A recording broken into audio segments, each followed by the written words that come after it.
One of the things that I'm getting from my grandkids, and some of them are really little, calling me saying, "Pop, they're gonna kill all the wolves. They're killing the wolves, Pop." Why's that happening, Pop? In states such as Montana and Idaho, wolves can be killed now by shooting, trapping, poisoning, and even the gassing of little pups in their dens is allowed. The suffering inflicted on these sensitive and social animals is terrible to contemplate. The actions taken by Idaho, Montana, and Wyoming stand in sharp contrast to the milestone achieved 26 years ago, when the American public celebrated the reintroduction of wolves to the Northern Rockies region in Yellowstone National Park and central Idaho.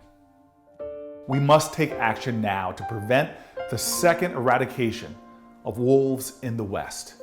We urge the Secretary to immediately enact an emergency relisting of the Northern Rocky wolf population under the Endangered Species Acts. You have the power to stop this ruthless destruction of wolves. I'm a big dog person.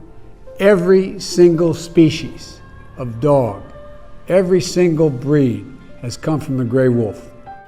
Imagine your dog caught in a painful trap or snare for days. A wolf's ability to love is no less than our domestic dogs. Wolves are highly intelligent. They love their families. They mourn when they lose a family member. I am in support of protecting our relatives, our brother the wolf. Isha, we call him in our language. They're part of our stories and legends and are a great significant part of our culture, ceremony. They're part of life. Please protect them. Mr. President, as you know, wolves have been demonized since the dawn of mankind. They have this villainous reputation. Truth be told, wolves seldomly interact with humans, and they very rarely take down livestock. Ironically, one of the most successful examples of a non-lethal approach to wolf livestock conflicts has been running here in the state of Idaho for 14 years, the Wood River Wolf Project.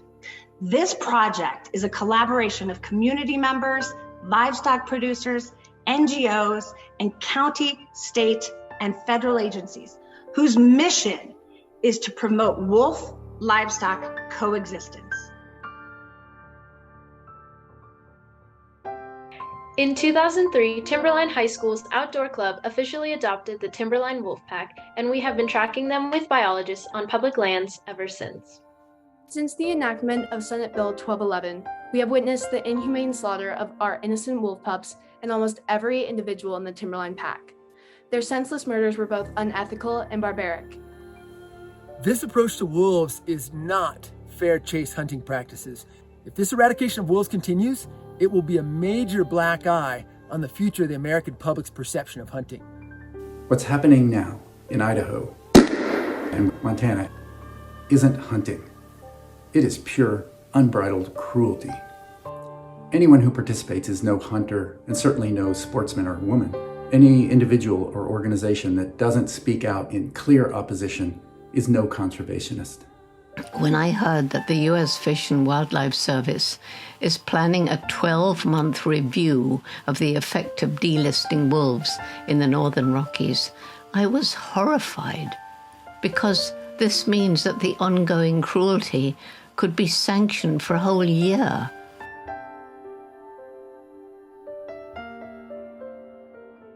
And more must be done. It is time for the federal government to reinstitute protections for the wolf and to begin to honor him once again with appropriate management and protections. Emergency listing under the Endangered Species Act can stop this cruelty cold. It gives you and your federal agencies time, 240 days, to host an inclusive conversation. Science tells us that we must manage our relationship with wolves differently, that killing wolves destroys family groups and undermines pack stability, which can lead to even more conflict. This persecution of wolves shouldn't be happening, especially not on our federal public lands.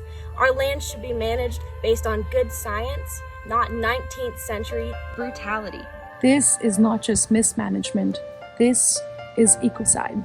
Scientific evidence shows us that the eradication of a keystone species radically weakens the functioning of the entire ecosystem, of which we are a part of.